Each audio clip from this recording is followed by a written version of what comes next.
Pwede nating tanggalin ang ating maintenance in the future basta't meron tayong self-discipline. Story time muna tayo sa nangyayaring development sa aking blood sugar. A month ago, ang average ng aking blood sugar ay naglalaro sa 120 hanggang 130 milligrams per deciliter. Pero ngayon, after a month, gusto kong i-share sa inyo kung sa ilan na naglalaro ang aking blood sugar. Base sa ginagamit kong glucometer ng Sinocare, ang average result ko sa loob ng 7 araw ay 111 milligrams per deciliter.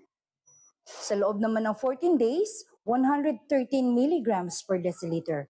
At sa loob naman ng 28 days o sinasabi natin isang buwan ay 112 milligrams per deciliter. For me, maganda na ang development na yon compare sa last month na 120 to 130. Alam nyo ba kung anong sikreto ko? Bukod sa binigay sa akin ng doktor na maintenance, ay umiinom din ako ng tea.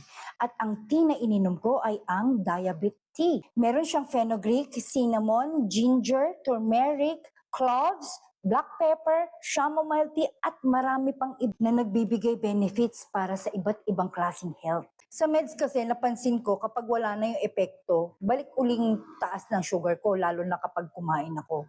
Pero dito sa diabetes, nag-improve ang insulin sensitivity ko. Napansin nyo naman nitong sa mga nakaraang video, di ba? Lalong-lalo na sa mais na kinain ko. Alam naman nating lahat na ang mais ay kahit papano ay merong spike sa ating blood sugar. Pero kitang-kita ninyo, walang nangyaring spike sa blood sugar ko. Kaya paulit-ulit ko siyang tinest sa aking blood sugar. Nitong January ko lang to sinimulang inumin. Medyo naging matagal ang effect sa akin dahil yung mga kasabayan ko isang buwan lang okay na sila.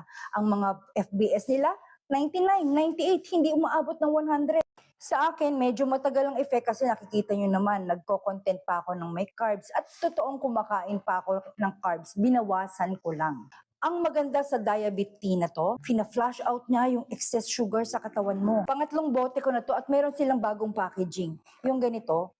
Tapos, ang laman niya, sa sachet na lang. Pwede siyang bring anywhere. Gagawa ka ng tsaa, isang ganito lang, pwede na yun sa maghapon. Pwede mo rin siyang refillan hanggang 3 araw. Tipid, di ba? Yun ang naging experience ko dito sa diabetes tea. Nitong katapusan, babalik ako sa doktor at sa katapusan ko malalaman ang blood chem results ko. Stay tuned lang tayo mga lods at sana dumating ang panahon na gumaling ako at ako ang maging inspirasyon sa mga kapwa kong diabetic na totoong pwede nating tanggalin ang ating maintenance in the future basta't meron tayong self-discipline. Yun lang ang ma-share ko today. Bye!